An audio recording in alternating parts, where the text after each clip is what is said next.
Hey guys, thanks for tuning in. Paul Linn here. Another segment on beginners in arm wrestling and some basics that you may want to know. So obviously this is, really phase one, early learning, just the simplest portions of arm wrestling.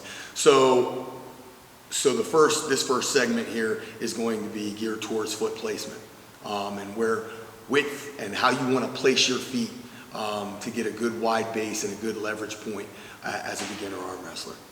So the first thing I would say is you want to use every portion of the table as you can to your advantage. So if you're arm wrestling right-handed, you want your right foot under the table and at a good place where you feel the most balance. And then your left foot needs to be pointed in the direction where you want to pin your opponent, okay? So there's a million different ways that you can set your feet up in the sport. And also depending on what type of move you're trying to execute. So for me, this simple leg placement with a good wide base and my hip into the table and my leg posted against the table allows me to feel really, really connected, and it also allows me to bend my left knee to move for the pin. I think that's important. If both knees or both feet are pointing forward, your bend now is totally different. You're bending backwards, that's leaning more towards back pressure.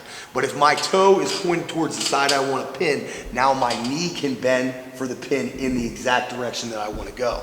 Other basic setups, if you're committed wholeheartedly to back pressure, both feet can go under the table so that you can drop your hips under and commit to that back pressure. Also, you see a lot of people committed to side pressure who will set up with their leg posted against the leg of the table so that they can commit to hard side pressure and supination to drive a hook.